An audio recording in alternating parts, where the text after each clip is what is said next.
Welcome everyone. My name is Kim Marie from the Evolutionary Astrology Network, and as you can see on your screen, we're going to talk about a subject you may not have heard about yet. Uranus bi-septile Pluto, and as you can see on your screen, it says part 1. So we'll see what we get through today in regards to material. I'd like to give you some background on this biseptile aspect and perhaps touch base on a few of the collective themes we'll be working with through that. First of all, though, by what? It is a sceptile, and the sceptiles are the harmonics of the number 7. And this means what we are doing is we're dividing the circle into 7 pie-shaped segments. As you can see down in the lower right hand of your screen, this is what it looks like from the perspective of the circle. And what happens is that creates aspects that we call the sceptile, the biseptile, and the triseptile. So let me show you what this looks like from the perspective of the cycle of phases and aspects. As you can see on your screen, whenever you divide that circle up into 2, 3, 4, any of the numbers, the 0 degrees always counts as one of those aspects. And so if you look at your screen there and move in a counterclockwise direction, you can see this, the sceptile, the biseptile, the triseptile, waxing and waning, going around the circle. Now, let's look at this from the perspective of Uranus Pluto. And what you are seeing on your screen is anytime you compare two planets to each other to figure out their aspect, and you work with the 360-degree of the cycle of phases and aspects, you always compare faster moving planet to slower moving planet. So Pluto moves slower than Uranus.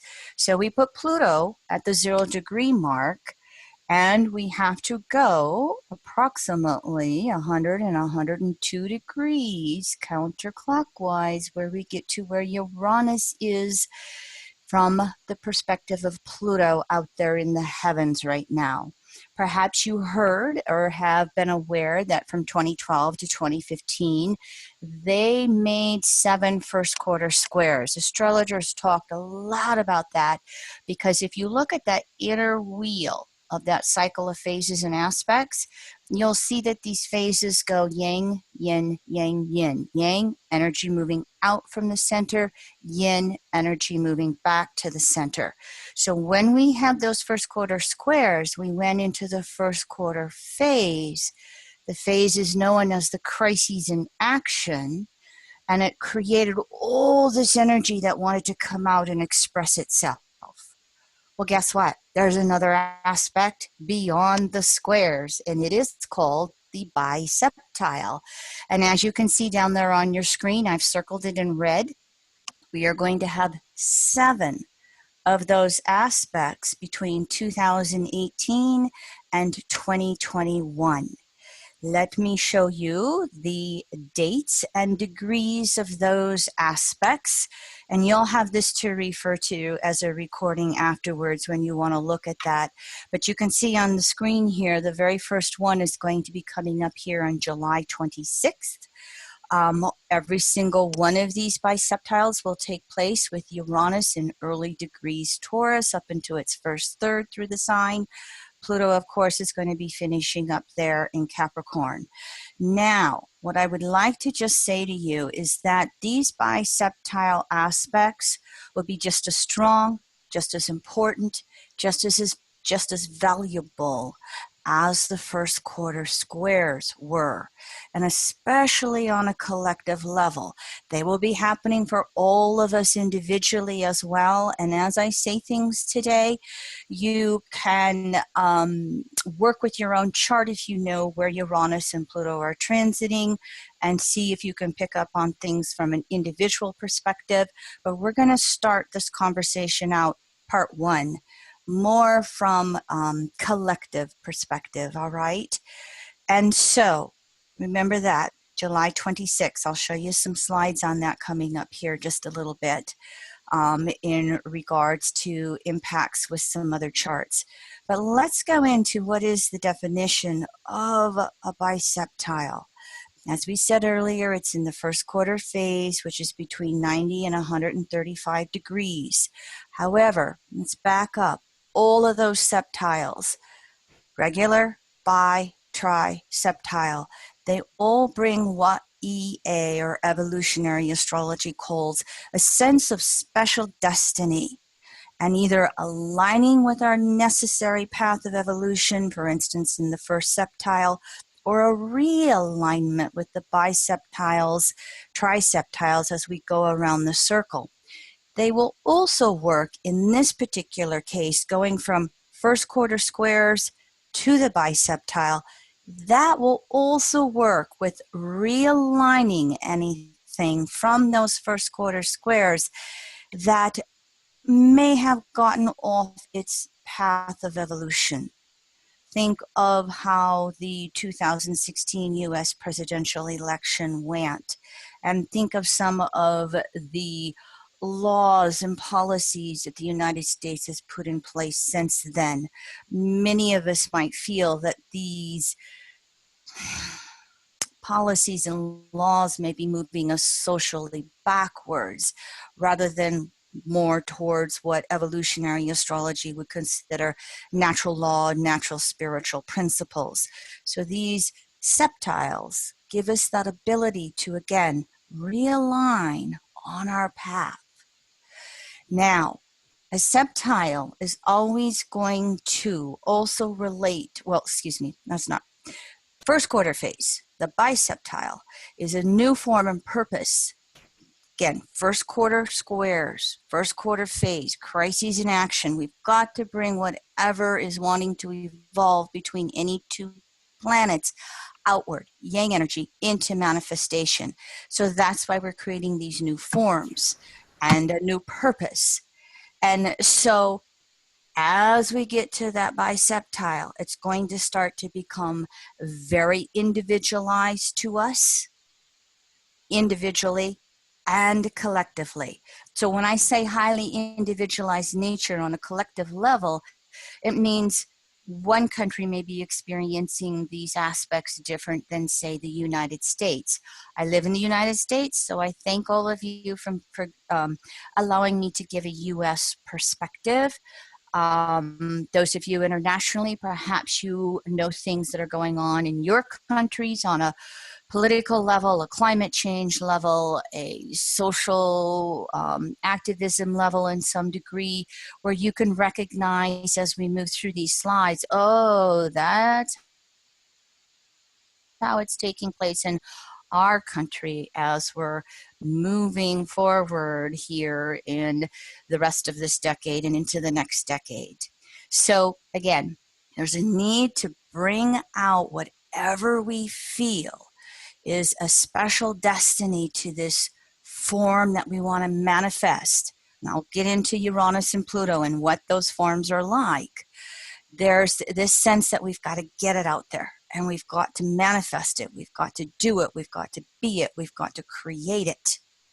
And we want it to reflect where we're going as an individual, if it's an individual perspective, and we want it to reflect where our particular culture, society, or country are going from wherever our collective conscious perspective is at. More on that. Now, it has an identity to what happened at the first sceptile at 51 degrees, but we're not going to take time with that right now. Maybe we will in part 2 or later on as we watch these biseptile aspects come through over the next few years. Now, this key word of special destiny, this sense that there's something to do and create, what it will also do is it will bring into our life on an individual and a collective level those events that will appear as fated circumstances. In other words, if we have gotten off our path, the biseptile all of the sceptiles will work to realign us with whatever we perceive to be our necessary path. Excuse me, I'm going to take some water.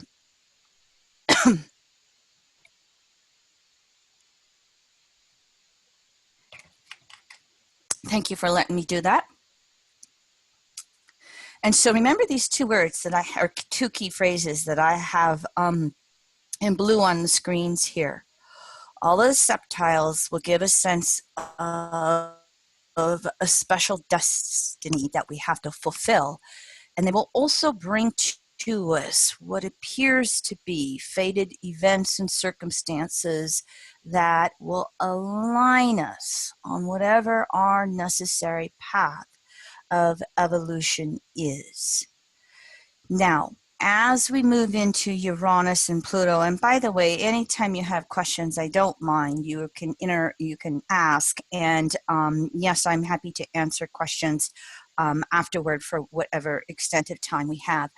I just want to point out something with Uranus and Pluto on a very generic level that you can see on your screens. They naturally square each other here. As you can see, Pluto rules Scorpio, 8th house, Uranus rules Aquarius in the 11th, and they make this natural square. And so there's just a natural tension that can exist between these two archetypes. Uranus, that word for freedom. Pluto, that word for security. And you can see where those come from as you look at the polarities, modalities, and elements here between these two planets and what they represent as archetypes.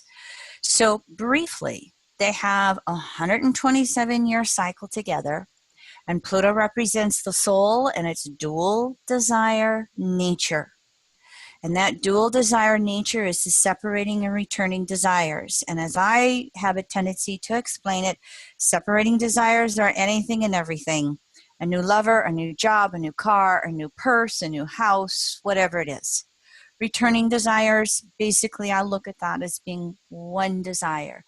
The desire to know that from which we came, or the desire to know universal source, the desire to return to universal source. Now, most of us, as we're going through these different evolutionary states of consciousness, consensus, individuating, spirituating, we have both of these dual desires operating within us at all times. Consensus will have a tendency to just keep repeating it with more separating desires. As we learn to expand consciousness into individuating, spirituating, we start to have that returning desire become more and more and more conscious. Now, from the perspective of evolutionary astrology and natural law, it is natural to exhaust the separating desires. If we could just pray ourselves perfect, we'd all have instant nirvana. As you can see, many of us can't quite snap our fingers and just be there in the blink of an eye. We go through these countless lifetimes, living experiences and exhausting these separating desires. So we're naturally going to do it that way, whether we've been conditioned by consensus to do it differently, pray ourselves perfect, or not. Uranus represents the individuated unconsciousness, or what is unconscious within our soul on an individual level. And that individuated unconsciousness contains the past of each and every lifetime, including this one. It contains everything that we want to suppress in the present moment. We don't want to deal with it. We don't want to look at it. I'm going to just pretend this isn't happening in my life. And it also contains the future. And what we call those blueprints, or the glimpses that we get of where our own soul is wanting to move forward on an individual level. This works on a collective level as well. Everything we say on these screens, you can apply it individually, you can apply it collectively to groups of people. So when we look at Uranus-Pluto as a planetary pair and their cycle together, we're looking at the soul and its individuated unconsciousness. And the intent of the cycle between these two, Uranus and Pluto, is to decondition ourselves from the past, to liberate ourselves in the present moment and to evolve ourselves into the future of our own soul. Now, we'll do this individually. We'll do this collectively as groups of people. We will even do this globally as a human species as well. Now, I'd like to also, though, point out that both Uranus and Pluto will represent revolutionary cycles. If you've been studying astrology for any length of time, you almost all know these are the true upsetters of the zodiac. They don't do things like Neptune and just dissolve it into nothingness. No, they come with a pop and a bang, and how big does it have to be to get your attention? So a key word in EA for Uranus is transformation, where something unfolds step by step by step. A quick example of that would be look at the LGBT movement, as we've had Uranus in Aries for the last 7 years. It moved things wide open, and it really created that step-by-step change in some cultures of people going from being, very judgmental of the LGBT issues to being more accepting of them. Pluto is a key word that we use with metamorphosis, and this is where something actually goes through death and rebirth process. Jeffrey Green's example was always the butterfly, where it would go from the cocoon and really come back out or crystallize and come back out as the butterfly. There was the symbolic death and rebirth because it was more than just a step-by-step transformation. It was a huge shift that took place. However, together, these two planets are going to represent all of what I call the famous upsets, the traumas, the rug pulled out underneath us, to use Uranus and Pluto words respectively. Now, remember we said Uranus represented freedom in broad terms, Pluto represented security in broad terms. Well, whenever they have aspects with each other and create any of those famous upsets, it will create choice points for us. We can cling to the past. I don't want to change. It makes me feel insecure. And if we cling to that past, we will have a tendency to repeat things in ever increasing intensity if we are refusing to evolve or change. Anybody notice this happening through Pluto and Capricorn over the last 10 years? Anybody notice the powers that be and the plutocrats? They do not want to look at the changes happening. They want to hold on to that past, that power, that control as best as they can. We can also jump into the future and just totally go for it until insecurity slows us down. Hey, this is pretty exciting, but all of a sudden, I don't know where I'm at or where I'm going. I think I need to just stay still or slow down for a moment and feel secure again. This just happens to be Uranus in Aries tendency, although it's not a total 100% thing. But Uranus in Aries has really broke a lot of things free and moved us forward, not just in technology, but in some collective social cycles as well.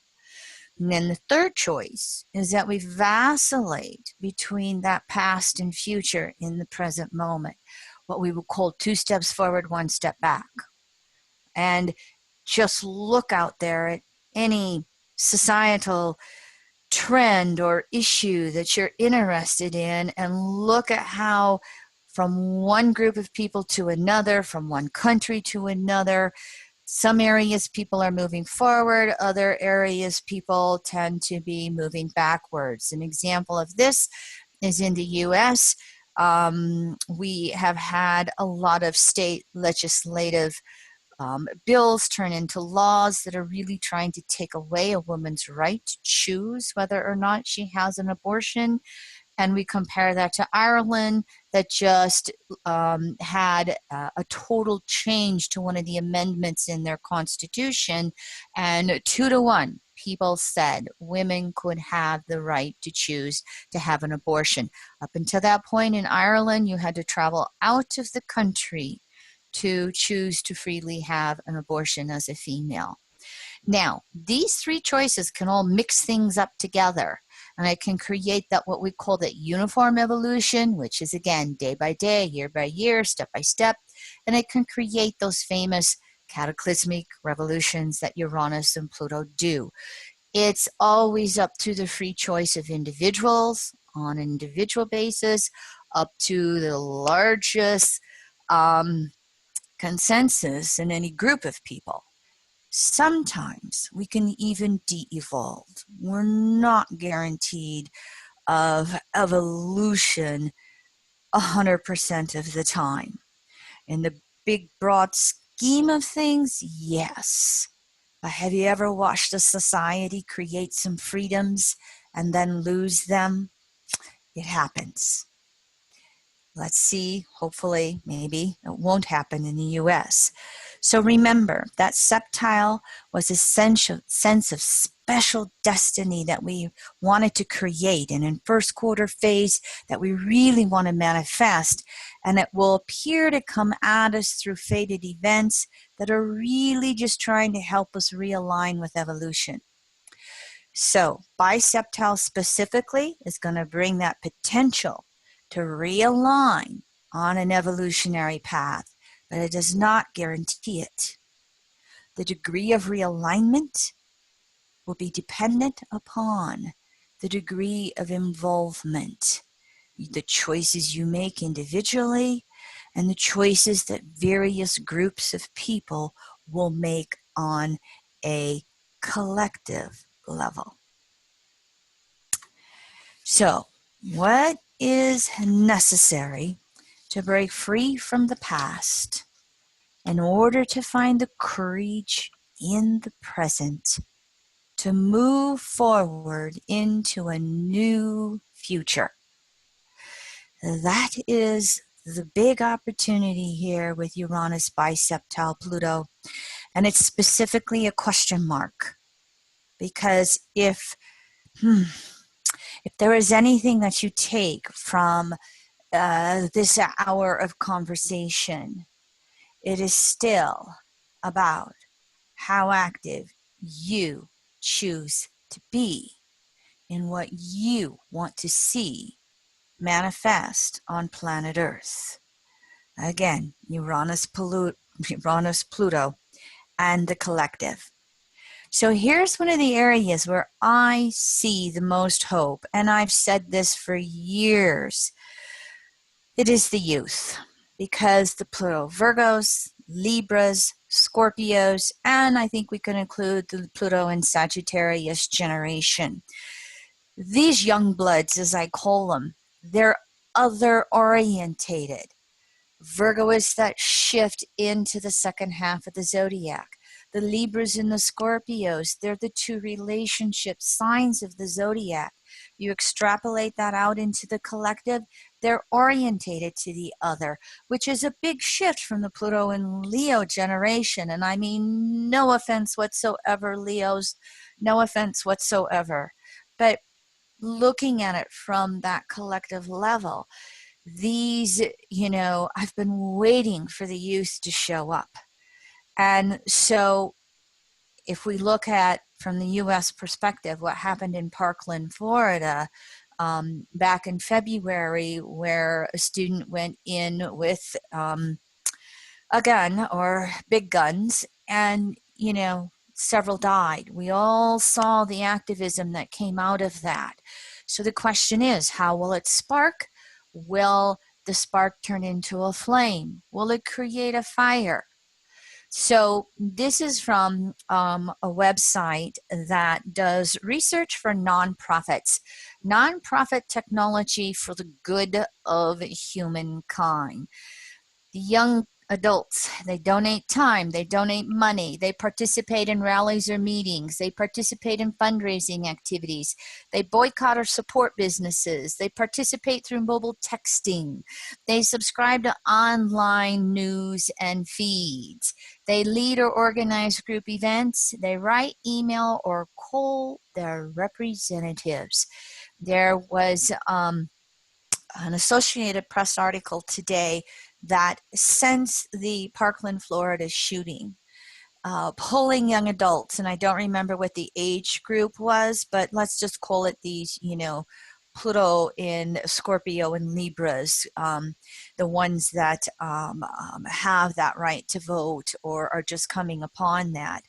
Since February, those young adults who feel that they can make an effect and change government has went from 37% to 47% of that age group in the United States.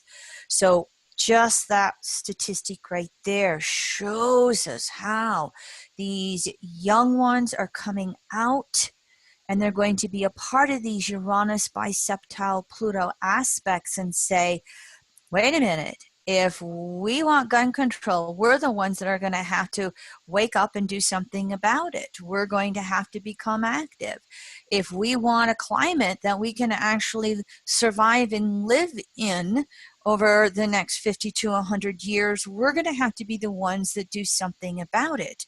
So while this screen says social activism, don't limit it to just gun control or climate change. These young ones are on the leading edge of the whole diversity movement when it comes to the color of your skin or your sexual orientation and the freedom to do what you want with your body and how you choose to relate to another soul on planet Earth. You can start to just extrapolate all kinds of issues into the youth showing up and being a part of this biseptile movement, as I'm going to call it, through these aspects. Another area, it happens to me be my pet project, which is sharing, giving, and including, or through public banking, let's say it that way. And so what we have going on and what we've seen with some backlash here throughout these Uranus Pluto squares, through how the presidential election went in the US, even backlash to electing our first Black president in the United States. The consensus state of consciousness, the approximately 7 out of 10 souls on planet Earth, any race, any country, is very Saturnian. And so they are afraid of these societal changes. And there's a big pushback from these Uranus-Pluto squares.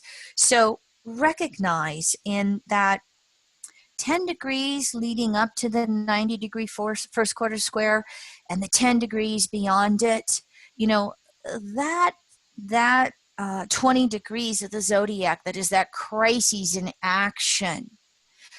Its polarity is the last quarter, which is disseminating phase society and the crises in consciousness. Oh my gosh, what are we doing? Change is happening too fast. I don't think I can handle this.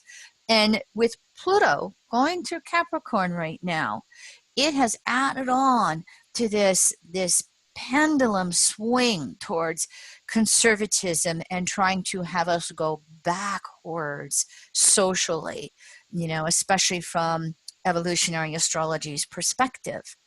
And so there is, remember those 3 choices? There's this huge desire to try and cling to the past and tradition and yesterday. And where do we see it happening? Basically with economic unrest, and it's been exploited as racial unrest and immigration issues. Illegal immigrants coming into the country and taking our jobs. 30% of food production in the United States The labor is done by illegal workers because Americans won't do it. And if we continue to have the ICE picking up illegal immigrants and deporting them, rather than giving workers who've been here, you know, years or decades a chance to citizenship to really do the work. And I'm from a farming background, so I'm quite familiar with the labor involved with, you know, producing food. Saturn and Taurus, or excuse me, Uranus and Taurus is with this as well. And so this you know, wealth inequality is being exploited in so many ways. I could talk for 3 hours on it. I better move on. Technology is going to continue to evolve the jobs and our careers by automating things and, you know, taking jobs from humans and giving them to robots. And what it's going to do is have this effect of reducing income for the masses. There are going to be fewer and fewer jobs with more and more people wanting them. And now that Saturn is in Capricorn, it's emphasizing it even more.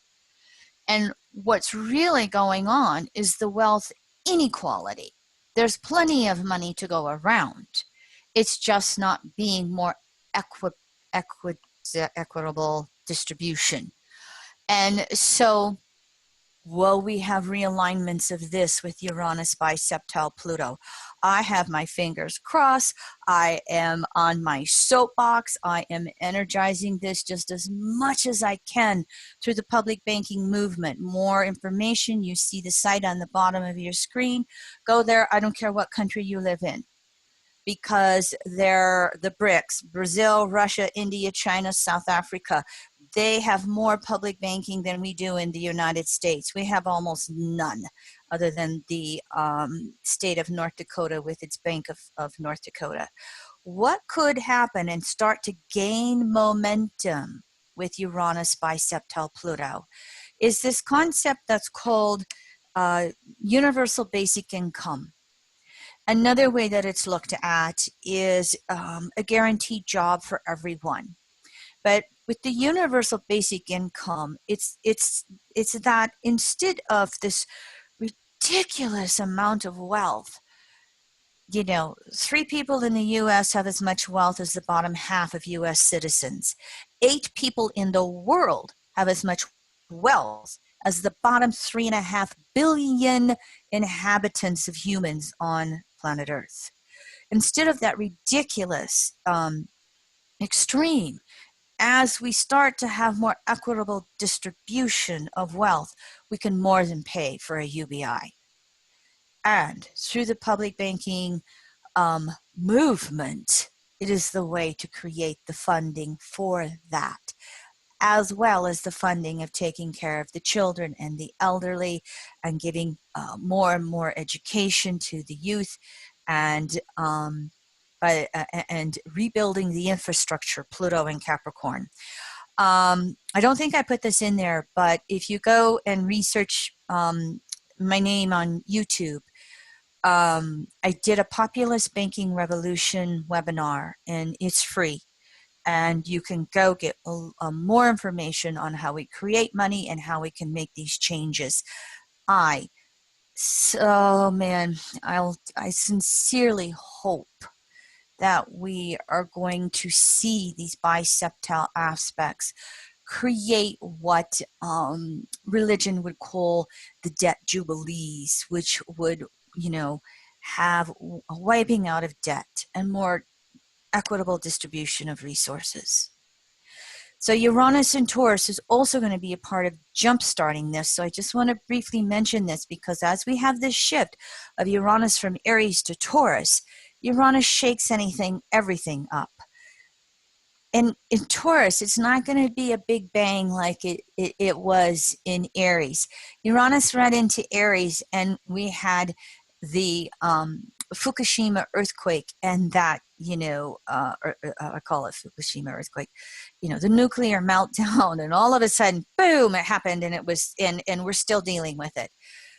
Uranus in Taurus is Kilauea volcano. slow, steady, drip, drip. Every once in a while, Uranus spikes a big change, a big change. We can see that happen in the financial markets with Taurus and resources.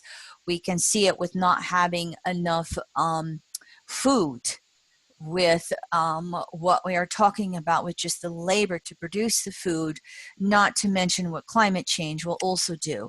So just briefly, some of these Taurian themes that are going to be shook up by Uranus and Taurus and will be part of this realignment with the biseptile aspects. Security issues are still going to get shook up. Pluto in Capricorn really wants to be secure with its resources and hoard. Uranus in Taurus could hoard. Depends on what the masses decide. And when we feel insecure, because Taurus is all about inner security, so Uranus is going to shake up all those inner securities and the outer securities. And when it shakes up that inner security, it's like, oh, I don't want to move. I don't want to change. I don't think I can be a part of this.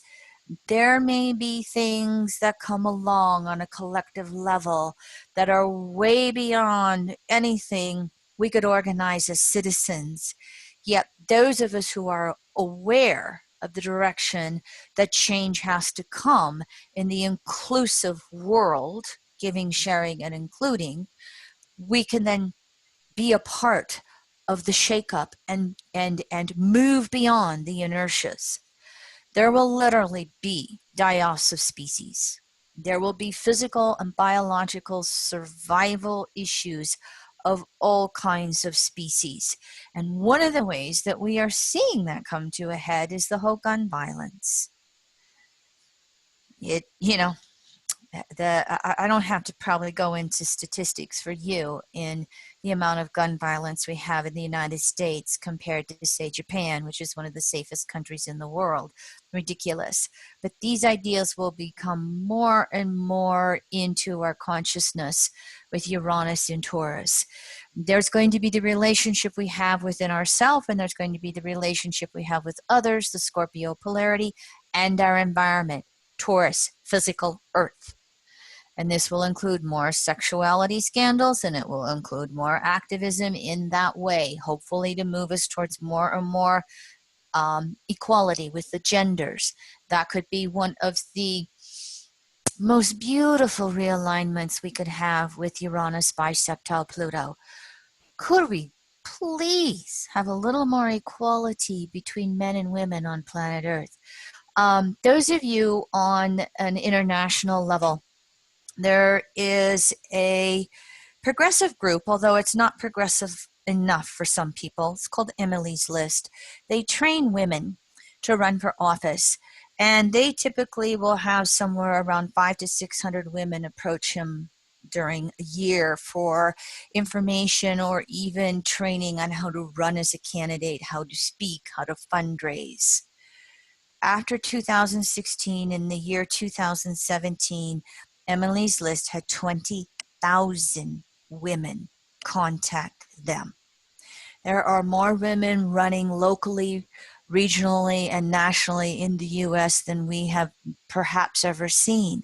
Let's see where that goes through these biseptile aspects.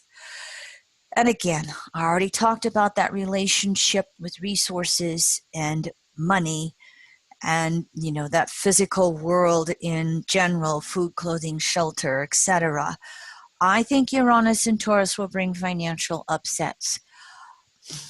My husband works with me in evolutionary astrology, and we're continually talking back and forth. Will we see this as Uranus just busted into Taurus, or will we see, he thinks he has a background in finance and business and was a stockbroker. He thinks we'll see some downturns, but if you've been paying attention, they're just gutting the laws we put in place in the U.S. from 2008. And I have a tendency, and I think we're both starting to lean, that we're going to see Uranus go back into Aries with its retrograde. It'll be a year from now when Uranus goes into Taurus the second time that we might see some of the real financial upsets again.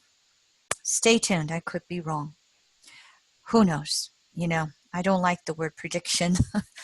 But Uranus in Taurus is going to continue to have our value systems evolve, shift, expand in all kinds of ways. We're going to do it inwardly and we're going to do it outwardly. We're going to do it as an individual. We're going to do it collectively.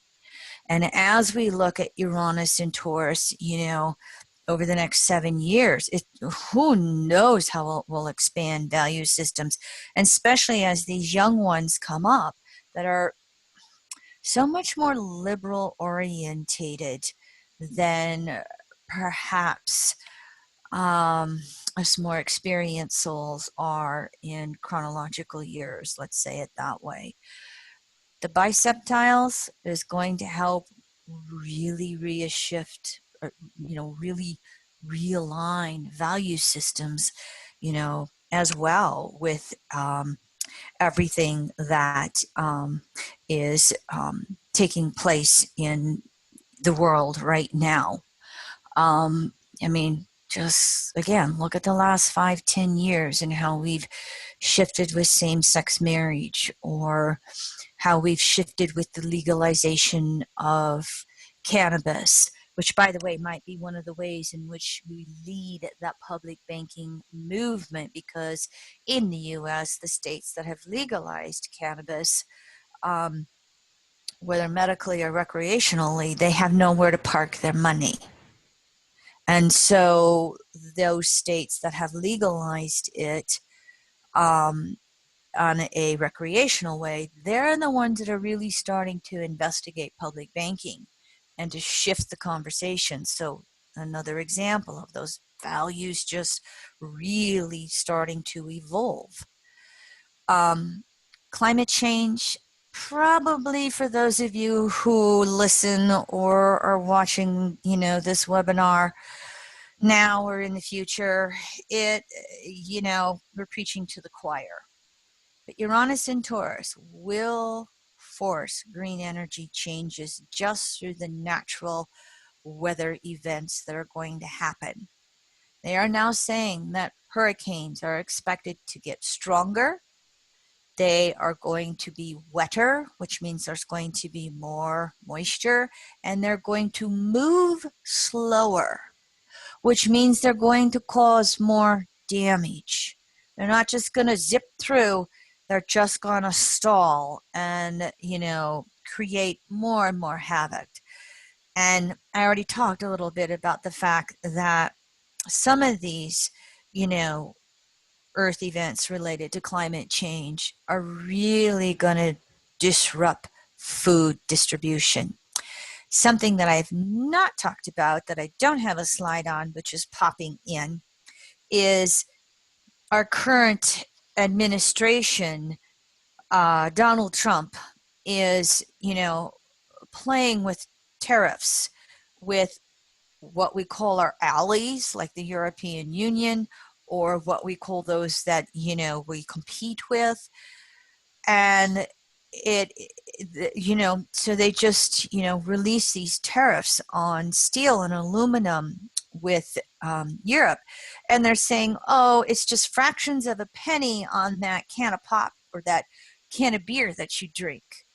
Well, the other side of the story, specifically to the United States, is that we grow less and less and less food here. I'm from the bread belt. I'm from the soybeans, wheat, and corn area of the country. And it is really shaking things up with all the Trump voters here. Well, I'm still with them. Well, I still supported them. But boy, is there a lot of conversation going on. And I just, sometimes I have to keep my mouth shut. However, because we import in the US so much food, they're talking with just these tariffs that have been implemented in the last couple of days, how it will raise the price of all kinds of food, you know, the stuff that you are used to buying. And it's, who knows how it will escalate. Uranus and Taurus. So Uranus biseptile Pluto. Will it have us really shifting those values towards climate change? Will it shift our understanding of it? Will it have us recognize, wait a minute, we are, we've got to pay attention to what we do. We've got to shift to green energy. We can't keep burning oil. There are those that say, and coal. There are those that say coal's on its way out regardless. There's nothing this administration can do to save it. I had a little thought flash through and it zipped out. It'll come back, and I'll bring it through for you again. Let me move on. I can usually keep my chain of thoughts going pretty good, but I think I got too much trying to come through, and I can only speak so fast. Here's one that hasn't gotten a lot of conversation in the United States. And for those of you that are aware that transiting Pluto in Capricorn is balsamic the U.S. natal Pluto in Capricorn, we're going to have a Pluto return in 2022 with Pluto at 27.5 degrees Capricorn. One of the things that's really been going on in the background as consensus consciousness has had a backlash with Pluto in Capricorn is wanting to have our own constitutional convention. And so with the U.S. Constitution, amendments are done on a national level through Article 5, and there's two ways you can do it. It takes a 2/3 support of both congressional congresses putting forth a bill and passing it into law, and then having it ratified by 2/3 of the states. Think of giving women the right to vote. We have made changes to our Constitution that way in the past, 27 times, doing it through Congress, and Congress passing an amendment and the states ratifying it. The second choice is untested. It's never been used. And this is called a convention of the states, or a constitutional convention. And this is where 2/3 of the states, and then with 50 states, the number's 34. 2/3 of the states have to pass a resolution that they want a convention. And then all the states will send representatives, and they'll vote on changing the Constitution by amendments directly through whoever they send. Well, as we have watched the conservative movement in the United States really go in and organize on a grassroots level statewide and take control of the gubernatorships in 30-some states, I think it's 31 or 32, to come up with Republican majorities in the legislative chambers on a statewide level. 27 states have passed a resolution for a balanced budget amendment. In other words, they want a constitutional convention on one issue. The U.S. has got to balance its budget. I don't have enough time to go into that, but what it would do, it would say from here on out, the federal government cannot incur debt. It would serve it's a backhanded approach to gut social support systems and social infrastructure in the United States. And if you know anything about running governmental institutions, when you have recessions, when you have contraction of the money supply, that's where the government can bring money into the money supply, into circulation, and actually restart the citizenry and restart the GDP and move things out of recession into some degree of expanding again.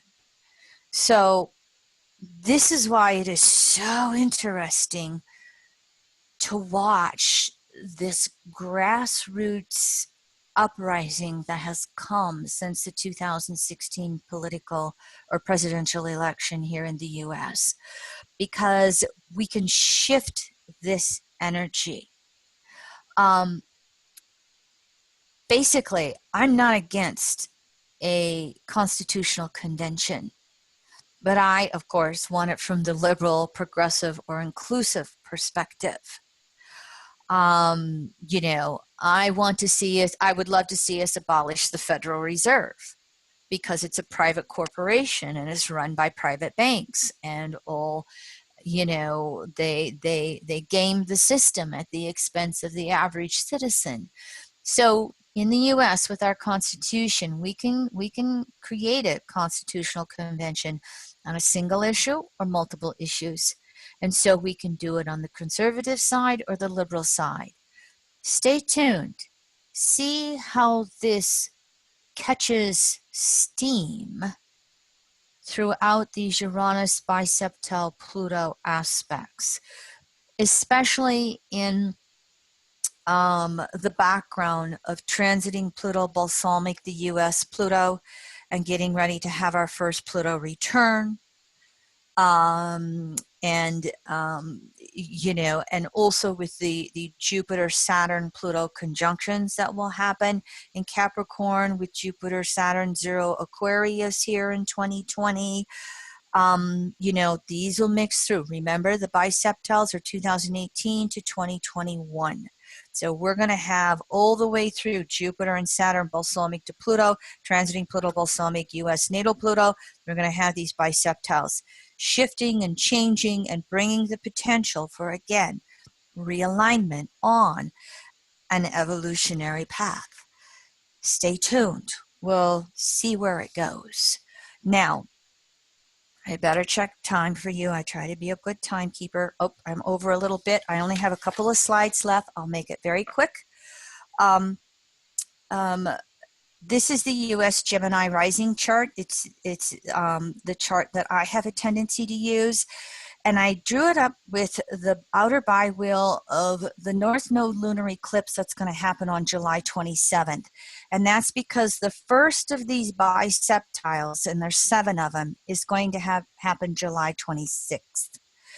And so while it's not, you know, both Uranus and Pluto are active in the charts. Uranus is in orb of squaring the natal nodes of the U.S., while the U.S. is having a nodal axis return. The Mercury is going stationary retrograde while it is opposing the U.S. moon. And in mundane charts, the moon is the public. And the public is the court of public opinion, as you can sometimes loosely call the moon. And the moon's nodes having a lunar return, having a nodal return, having a lunar eclipse on top of it. There could be well, if you're following the United States, will the Mueller investigation, you know, bring out charges against Trump for Russian collusion, or most likely obstruction of justice, or even another possibility, laundering money with the Russians? Pluto, here transiting when it's biseptile, is going to be opposing the midpoint of the U.S. Sun Mercury. So there can still be a lot more of that polarity of opinion, but how will the broader collective in the United States work its way through it? Donald Trump chart, same lunar eclipse, same first biseptile. You know, the biggest thing is the fact that we're going to have transiting Pluto getting closer and closer to opposing his natal Saturn, which is the Lord of Karma, the great timekeeper. I called it his soul reckoning with previous actions. Mercury stationary retrograde still on his Mars. The lunar eclipse is active on that natal Pluto, as well as the transiting nodes. And this could be one very confused soul, and who knows what can be flying out of his mouth when we get to the middle of July. Just some quick little examples for you. Briefly, I did a talk earlier for EA Zoom on Uranus making waxing semi-squares to Neptune. There's 5 of those going on. You can research that webinar. It's a free one as well if you haven't seen it. And so Uranus, Neptune, and Pluto are very active in the background on collective levels. How will you choose to participate? Here is one of my most favorite posters. Violence is the method by which the ruthless few can subdue the passive many. Nonviolence is a means by which the active many can overcome the ruthless few. It's a quote from Jonathan Schell. Here's the slide of how you find us on evolutionaryastrology.net. And here's the final slide for you one more time with all of the 7 aspects. I am happy to answer questions for however long it is available to do so. Okay. Go ahead. Great, Kim Marie, thank you. That was amazing. Thank you so much. So shall we leave the slides up or shall we go back to the attendee panel? I am happy either way. What would you prefer me to do? How about we stop share so that we can see the attendees and they can ask some questions if they have any. So Sure. go ahead with any questions. Just give us a moment to think of what we want to say. Well, and if I may, I think, Linda, I think you scheduled me to do Uranus bi-Septile Pluto in a 2-part series. Yes. And so whatever we don't finish, or if anybody doesn't think of a question right away, they're welcome to contact me or you. And as we move into part 2, we can definitely continue to address things. What I had thought I would try and do part 2 is maybe look at it from a little more individuated level, perhaps with a personal chart. I'll do part 3, part 4, whatever you want, because this aspect is just, it's going to be just as big. Yeah. And nobody, it's not in the calendars. Well, it's so interesting to learn that it's going to be just as big as the squares. I had no idea. It is. And when you and when you look at that cycle of phases and aspects and you see the harmonics of 7 is that element of fate, what appears to be fate, to help realign you on your path. It gives hope. So, sorry, I'll get too excited. Questions, okay. anybody? Let's see if anyone has any questions. Wanda, go ahead. Hi, Kim. You know me, I'm full of questions. That's fine, sweetie. You may be addressing this in a later, later session, but I was kind of wondering how would this aspect tune those of us who have a Uranus-Pluto aspect in our charts? Oh, it's just going to activate it, sweetie. Whatever your natal Uranus-Pluto aspect is, the biseptiles transiting are going to realign you on whatever that evolutionary intent is between Uranus and Pluto via that natal aspect. And yes, what we can do in a future Zoom meeting is perhaps have a chart or 2 in which we have some actual example of it.